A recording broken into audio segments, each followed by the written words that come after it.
Hello दोस्तों, कैसे हैं आप लोग। आज हम लोग बात करेंगे भारतीय संविधान के स्रोत के बारे में। और ये परीक्षा की दृष्टि से यह भी टॉपिक बहुत ही महत्वपूर्ण बन जाता है और यहाँ से अक्सर आपको क्वेश्चन देखने को मिलते हैं एग्जाम में। तो चलिए आज इसका खात्मा करते हैं। भारतीय संविधान के स्रोत। आपको हमने पहले वीडियो में बताया था कि जो भारतीय संविधान के स्रोत हैं यह 60 देशों का अवलोकन करके बनाया गया है, यानी मतलब 60 देशों से कुछ न कुछ लिया गया है। ठीक है, तो आपको हम बता दें कि हमारे संविधान में 395 अनुच्छेद हैं। उस समय जब हमारा संविधान बना था तो उसमें 395 अनुच्छेद थे, 22 भाग थे और 8 अनुसूची थी। लेकिन इस समय अनुसूची की संख्या 12। 50 अनुच्छेद जो थे हूबहू भारतीय संवैधानिक परिषद 1935 ईस्वी से ले लिया गया था। 1935 ईस्वी भारतीय परिषद अधिनियम जो कि अंग्रेजों द्वारा शुरू किया गया था, उससे 80% हमारे संविधान का भाग क्या कर लिया गया, ले लिया गया। हूबहू ले लिया गया 80% भाग। और हुबहू कहने का मतलब या तो हुबहू शब्द व शब्द उठा के डाल दिया गया हमारे संविधान में, या कुछ थोड़ी बहुत चेंजेस करके उसमें क्या कर दिया गया, रख दिया गया। 80% संविधान। तो यहाँ से क्वेश्चन एक बनता है कि भारतीय संविधान के सबसे ज्यादा भारतीय संविधान में सबसे ज्यादा स्रोत कहाँ से लिए गए, तो भारतीय संवैधानिक परिषद 1935 ईस्वी से लिए गए, जो कि अंग्रेजों द्वारा शुरू किया गया था। यहां से 80% लिए गए। अब बात करते हैं कि हमारे भारत पे ब्रिटिशों ने लगभग 200 वर्ष तक राज किया था। तो इस 200 वर्ष में इन्होंने जो यहाँ पे संसदीय व्यवस्था स्थापित की थी, उसी संसदीय व्यवस्था को ले लिया गया था। तो संसदीय शासन व्यवस्था ये कहां से लिया गया, ब्रिटेन से। संसदीय शासन व्यवस्था। अब संसदीय शासन व्यवस्था क्योंकि उन्हीं के अनुसार सारा राज का चल रहा था, तो संसदीय शासन व्यवस्था को भारतीयों ने वहीं से ब्रिटेन के संसदीय शासन व्यवस्था को भारत के संविधान में अपना लिया गया था। तो संसदीय शब्द जो आ जाए वो ब्रिटेन से हो जाएगा। संसदीय शब्द क्या आ जाएगा, ब्रिटेन से हो जाएगा। देखिए यहाँ पे संसदीय विशेषाधिकार, यह भी ब्रिटेन से हो जाएगा। अब विधि निर्माण प्रक्रिया मतलब कानून बनाने की जो प्रक्रिया है, विधि मतलब कानून, यह भी ब्रिटेन से लिया गया। और एकल नागरिकता जैसे ये हमारे यहाँ है कि सिर्फ आप एक जगह की नागरिकता ले सकते हैं। अगर आप भारत के हैं तो सिर्फ आपके पास भारत की नागरिकता होगी। अगर आप विदेश में गए और वहाँ की नागरिकता ले लेते हैं तो भारत की नागरिकता स्वतः ही समाप्त हो जाती है। यानी भारत में सिर्फ एकल नागरिकता का प्रावधान है। भारत में सिर्फ एकल नागरिकता का प्रावधान है और वह ले लिया गया है ब्रिटेन से। देखिए हमें पढ़ने का सबसे आसान तरीका है, आप टेबल फॉर्म में पहले इसको लिखिए, एकदम सीरियल वाइज से देखिए, एक बार पढ़िए, फिर इसके बाद इसको मन में अपने रिवाइज मारिए। मन में जब रिवाइज मार लेंगे फिर एक दो बार और देख लेंगे, आपको याद आ जाएगा, फिर नहीं भूलेगा। परीक्षा में देखिए संसदीय, पहले देखिए यहीं पे देखिए आप लोग, संसदीय शासन व्यवस्था, संसदीय विशेषाधिकार, संसद शब्द आ जाए, मारिए आंख मूंद के ब्रिटेन। उसके बाद एकल नागरिकता, यह भी ब्रिटेन से। विधि निर्माण प्रक्रिया, यह भी ब्रिटेन से ली गई है। विधि निर्माण प्रक्रिया यह भी क्या की, ब्रिटेन से ली गई है। दूसरा सबसे बड़ा भाग लिया गया है यूएसए से। यूएसए यानी होता है अमेरिका। यहाँ से प्रस्तावना, जैसे हम लोगों ने पढ़ा, हम भारत के लोग भारत को, ये हमारे प्रस्तावना है ना, ये प्रस्तावना जो है यूएसए के संविधान से लिया गया है। क्या लिया गया है, यूएसए के संविधान से। अब ये बात करती है, ये प्रस्तावना की भावना ली गई थी। ये क्या ली गई थी, प्रस्तावना की भावना। प्रस्तावना की भावना यानी फिर दूसरा है मूल अधिकार। देखिए दोनों इंपॉर्टेंट है इसमें से, प्रस्तावना और मूल अधिकार। मूल अधिकार आप लोग जानते हैं हमारे भाग 3 में है, इसको हम लोगों को अगले वीडियो में पढ़ना है। इसका एक अलग से वीडियो आएगा मूल अधिकार का, ये बहुत ही इंपॉर्टेंट टॉपिक है मूल अधिकार। फिर तीसरा है संविधान की सर्वोच्चता, मतलब कि भारतीय संविधान में या भारत में संविधान सबसे ऊपर है। संविधान के ऊपर कोई नहीं। और संविधान जो है अपना अधिकार किससे प्राप्त करता है, तो भारत की जनता से। भारत में सबसे ऊपर कौन है? संविधान। और इसी संविधान की स्वच्छता, जैसे कि यूएसए में भी संविधान सबसे ऊपर है और इसी को भारतीय संविधान में रख दिया गया। तो संविधान की स्वच्छता यूएसए से। न्यायिक पुनरावलोकन, मान लीजिए कि कोई भी कानून बनता है, लोकसभा राज्यसभा से पास होने के बाद राष्ट्रपति के पास जाता है, राष्ट्रपति उस पर साइन मोहर करके हस्ताक्षर कर देते हैं, तो वो नियम कानून बन गया। क्या बन गया? कानून बन गया। और इस कानून को अगर सर्वोच्च न्यायालय चाहे कि नहीं ये इस कानून में गलती है, वो जांच कर सकता है इसकी। तो यही है न्यायिक पुनरावलोकन, मतलब जो है उसको न्यायालय उसकी क्या करता है? जांच करता है। यह भी किसे लिया गया? यूएसए के संविधान से। राष्ट्रपति पे महाभियोग की प्रक्रिया आर्टिकल 61 में कही गई है, आर्टिकल 61 में। और यह भी कहां से लिया गया? यूएसए की संविधान से लिया गया है। कहां से लिया गया है? यूएसए की संविधान से लिया गया है। ठीक है। राष्ट्रपति पर महाभियोग की प्रक्रिया, यह भी यूएसए के संविधान से। और उपराष्ट्रपति का जो पद है, यह भी यूएसए के संविधान से। देखिए आप लोग एकदम बता रहे हैं टेबल फॉर्म में, एक लाइन से सीरियल लाइन से पहले पढ़िए इसको, फिर इसके बाद वीडियो को रोक के मन में अपने रिवाइज कीजिएगा। एक बार याद हो जाने के बाद फिर दोबारा मन में रिवाइज कीजिएगा, फिर आगे बढ़िएगा। फिर वीडियो खत्म होने के बाद एक दो बार देख लीजिएगा वीडियो, आप लोगों को कभी जीवन में नहीं भूलेगा। देखिए जैसे यूएसए, प्रस्तावना और मूल अधिकार दोनों बहुत ही महत्वपूर्ण चीज है। प्रस्तावना की भाषा पूछ लेगा कि जो लिखा गया है प्रस्तावना, एक भावना होती है, भावना मतलब जो कहना चाह रहा है, जो प्रस्तावना कहना चाह रहा है वह ले लिया गया यूएसए से। लेकिन प्रस्तावना की भाषा पूछ दे तो ये ले लिया गया है ऑस्ट्रेलिया के संविधान से।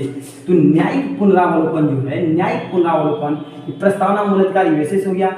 संविधान की सर्वोच्चता और न्यायिक एक साथ याद कीजिए, राष्ट्रपति और उपराष्ट्रपति दोनों एक साथ याद कीजिएगा। आयरलैंड से क्या ले लिया गया? आयरलैंड से ले लिया गया नीति निर्देशक तत्व। ये भी बहुत इंपॉर्टेंट है। ये हमारे भाग 4 में कहा गया, इसको भाग 4 में कहा गया है। 36 से लेके 51 तक कहा गया इसको नीति निर्देशक तत्व। भाग 4 में कहा गया राष्ट्रपति की निर्वाचन पद्धति। राष्ट्रपति की निर्वाचन पद्धति क्या होती है? जैसे कि राष्ट्रपति की निर्वाचन पद्धति मतलब राष्ट्रपति का चुनाव जो होगा वो किस विधि से होगा। तो ये हम लोगों को टॉपिक राष्ट्रपति में पढ़ना है। लेकिन राष्ट्रपति की जो चुनाव जो होगा, वो जो चुनाव की जो प्रक्रिया है, पद्धति है, यह कहाँ से लिया गया? आयरलैंड से। कहाँ से लिया गया? आयरलैंड से। जबकि राष्ट्रपति के निर्वाचन में कौन कौन शामिल होगा, यह ले लिया गया यूएसए के संविधान से। राज्यसभा में मनोनीत सदस्य, राज्यसभा में कुछ सदस्यों का मनोनयन होता है। मनोनयन का मतलब उनका चुनाव नहीं होता, उनको राष्ट्रपति द्वारा चुन लिया जाता है विभिन्न क्षेत्रों से, जैसे कला, साहित्य, विज्ञान इत्यादि, खेलों से, सिनेमा से चुन लिया जाता है। ठीक है। तो राज्यसभा में सदस्यों का राष्ट्रपति 12 सदस्यों का मनोनयन कर सकते हैं अधिकतम। और राज्यसभा में मनोनीत सदस्य भी कहाँ से लिया गया? आयरलैंड से लिया गया। देखिए नीति निर्देशक तत्व सबसे इंपॉर्टेंट है, राज्य की निर्वाचन पद्धति और राज्यसभा में मनोनीत सदस्य, ये तीन चीजें आयरलैंड के संविधान से लिया गया। फिर उसके बाद देखिए चौथा, ऑस्ट्रेलिया। प्रस्तावना की भाषा, जो प्रस्तावना की भाषा है वो ऑस्ट्रेलिया के संविधान से लेगी और प्रस्तावना की भावना ये यूएसए के संविधान से ली गई। अब समवर्ती सूची। समवर्ती सूची क्या है? हमारे संविधान में 4 प्रकार की सूचियां हैं। एक संघ सूची, राज्य सूची, तीसरी है समवर्ती सूची और चौथी है अवशिष्ट सूची, जिसको कि हमें आगे अभी कनाडा के संविधान से लिया गया है। तो तीसरी है समवर्ती सूची। संघ सूची का मतलब जिस पे कानून बनाने का अधिकार केंद्र सरकार का, राज्य सूची का मतलब जिस पे कानून बनाने का राज्य सरकार का अधिकार हो, और समवर्ती सूची जिस पे कानून बनाने का अधिकार केंद्र और राज्य दोनों को हो, ये क्या हो जाएगा? समवर्ती सूची। और तीसरा है संयुक्त अधिवेशन। संयुक्त अधिवेशन क्या होता है? मान लीजिए कि जब कभी भी जो भी बिल पारित होता है वो लोकसभा और राज्यसभा दोनों से पारित हो जाता है। लेकिन जब किसी बिल पे लोकसभा और राज्यसभा में मान लीजिए विवाद हो गया, तब क्या होगा? तो उसके लिए भी एक नियम रखा गया है कि कि जब लोकसभा और राज्यसभा में विवाद हो गया तो उस विवाद का निपटारा कहाँ पे होगा? संयुक्त अधिवेशन के द्वारा होगा, और वो भी राष्ट्रपति अधिवेशन बुलाएंगे, दोनों की संयुक्त अधिवेशन, और संयुक्त अधिवेशन राष्ट्रपति बुलाएंगे और उस संयुक्त अधिवेशन की अध्यक्षता लोकसभा का अध्यक्ष करेगा। और इसकी चर्चा हमारे संविधान के आर्टिकल या अनुच्छेद 108 में की गई है। अगला देखिए हमारा देश है कनाडा। कनाडा से संघीय शासन व्यवस्था को लिया गया है। संघात्मक शासन व्यवस्था या कहीं कहीं आपको संघीय शासन व्यवस्था कर देगा। मतलब संघीय शासन व्यवस्था मतलब केंद्र और राज्य सरकार में कैसे तालमेल होता है, यही है संघीय शासन व्यवस्था। कैसे दोनों मिलके एक साथ कार्य करते हैं देश में, इसी को संघीय शासन व्यवस्था। ये कनाडा संघीय शासन व्यवस्था कहाँ से? कनाडा। और संसदीय पूछे तो ब्रिटेन मानिएगा, संसद भी संसदीय शब्द आ जाते हैं ब्रिटेन, और संघीय शासन व्यवस्था या संघात्मक कनाडा से। अवशिष्ट सूची, इसके पहले वाले में आपको बताए थे समवर्ती सूची के बारे में, जो कि ऑस्ट्रेलिया में था। और दो सूची और है, संघ सूची और राज्य सूची, जो कि 1935 ईस्वी के अधिनियम से उसका भारत का लगभग 80% भाग लिया गया था।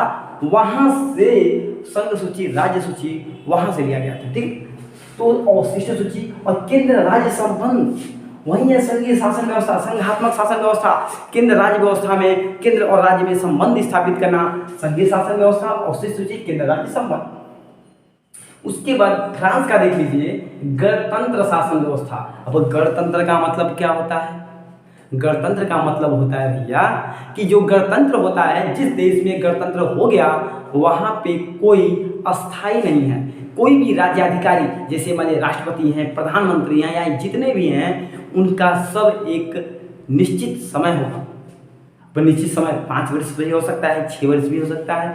एक निश्चित समय होगा, एक निश्चित समय अवधि पे वो अपने आप क्या होंगे? हट जाएंगे। मतलब ये वंशानुगत जो राज्य है, वंशानुगत जो चले आ रहा था, उसका अंत हो गया।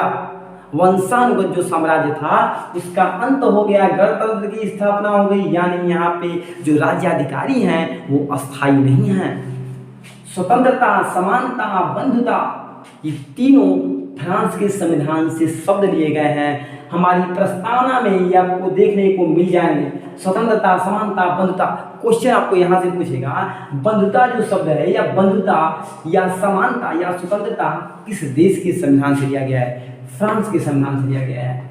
फिर उसके बाद जापान, विधि द्वारा स्थापित प्रक्रिया। आपने एक पढ़ा है ब्रिटेन वाले संविधान में, विधि निर्माण प्रक्रिया। ये द्वारा है विधि द्वारा स्थापित प्रक्रिया, वो है विधि निर्माण प्रक्रिया। विधि के निर्माण मतलब कानून के निर्माण की प्रक्रिया कैसे होगी, और ये है विधि द्वारा स्थापित प्रक्रिया। इसमें कंफ्यूजन मत होइएगा।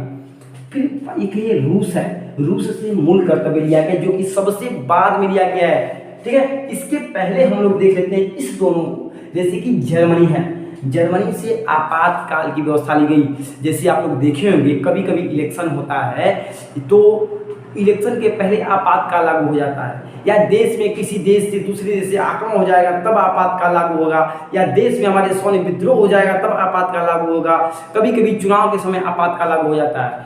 उस समय देखते हैं कि आपको कहीं घूमने फिरने की भी आज़ादी नहीं रहती। 2 लोग 3 लोग खड़े नहीं हो सकते, यानी हमारी आज़ादी छीन जाती है। उस समय हमारे जो मूल अधिकार हैं उस समय खत्म हो जाते हैं, समाप्त हो जाते हैं। कब? आपातकाल जब हमारे देश में लगता है तब। और उस समय इस आर्टिकल 15 और 16 को छोड़कर आर्टिकल 15 और आर्टिकल का मतलब अनुच्छेद होता है। आर्टिकल 15 और 16 को छोड़ के शेष सभी जो मूल अधिकार होते हैं वो छीन लिए जाते हैं। मूल अधिकार बताएं यूएसए के संविधान से लिया गया था। 15-16 को छोड़ के सभी मूल अधिकार जो हैं छीन लिए जाते हैं। और आपातकाल लागू होने के, आपातकाल जर्मनी के लेने की वजह से जर्मनी को बीमार संविधान नहीं कहा जाता है। पूछता है बीमार संविधान कहाँ का है? बीमार संविधान कहाँ का है? बीमार संविधान कहाँ का है? जर्मनी का है, क्योंकि यह जो संविधान है ये सबको बीमार कर देगा। बताइए शेष न आप घूम फिर सकते नहीं है, आप घर में पैक रहिएगा, बीमार हो जाइएगा कि नहीं? तो जर्मनी से बीमार संविधान लिया गया। फिर है दक्षिण अफ्रीका, संविधान संशोधन प्रक्रिया। हमारे संविधान में मतलब मान लीजिए वो संविधान तो बन गया, लेकिन नियम के अनुसार परिस्थितियों के अनुसार कुछ न कुछ चेंजेस तो होगा ही हमेशा। तो दक्षिण अफ्रीका से संविधान संशोधन प्रक्रिया को लिया गया है। संविधान संशोधन, जो संविधान में जो हमारे संशोधन होते हैं वो इसी दक्षिण अफ्रीका से लिया गया है। और पहला हमारा संविधान संशोधन हुआ था 1951 ईस्वी में। पहला संविधान संशोधन हुआ था 1951 ईस्वी में संविधान। अब देख लेते हैं रूस। ये जो रूस है, यह मूल अधिकार में, यह जो रूस से जो लिया गया है मौलिक कर्तव्य, यह हमारे मूल संविधान में नहीं लिया गया था। यह बाद में, जैसे कि ये संवैधानिक संशोधन जो हो रहा था, तो जब संविधान में 42वां संवैधानिक संशोधन हुआ, 42वां संवैधानिक संशोधन हुआ, जब हमारे संविधान में 42वां संवैधानिक संशोधन हुआ, तो उसी समय मौलिक कर्तव्य को इसमें जोड़ दिया गया हमारे भारतीय संविधान में। और भाग चार में बताए हैं आपको कि नीति निर्देशक तत्व था, और इसी भाग चार में ए जोड़कर उसी मौलिक कर्तव्य को उसी 4A में रख दिया गया है। ठीक है, वर्तमान में हमारे मौलिक अधिकारों की संख्या 11 है, पहले 10 थी, उसको मौलिक कर्तव्य में बताया जाएगा, लेकिन यहाँ पे रूस में मौलिक कर्तव्य लिए गए। ठीक है, पूछेगा कौन सा प्रावधान जो था, दे देगा इनमें से कौन सा प्रावधान हमारे मूल संविधान में नहीं जोड़ा गया था। तो ऑप्शन में मौलिक कर्तव्य भी रहेगा, इसको आप देख के मान लीजिएगा। मौलिक कर्तव्य यह रूस के संविधान से लिया गया है। इसे पहले सोवियत संघ के नाम से भी जाना जाता था रूस को। ठीक है, तो देखिए यहाँ से जो क्वेश्चन है, यहाँ जो बनने लायक है, वहाँ ये सब मैंने बता दिया। आपको करना क्या है, आपको एक मॉक टेस्ट लेना है, मॉक टेस्ट लगाना है। और मॉक टेस्ट आप देखेंगे, एक लुसेंट का ऑब्जेक्टिव आता है, लुसेंट का ले लीजिए, क्राउन का ले लीजिए, या घटना चक्र का कोई भी ऑब्जेक्टिव बुक लेके आप इसका ऑब्जेक्टिव बनाइए। इससे आपके बहुत सारे कंसेप्ट और ज़्यादा क्लियर होंगे, और जितने भी क्वेश्चन जब बनेंगे तो आपको एक अंदर से मोटिवेशन मिलेगा, हाँ यार मैं कर सकता हूँ। इसलिए जो हम लोग का एग्जाम है वो बहुविकल्पी ही होने वाला है, इसलिए हमको बहुविकल्पी में भी प्रैक्टिस करना होगा। ठीक है, चलो मिलते हैं अगले वीडियो में। जय हिंद, जय भारत।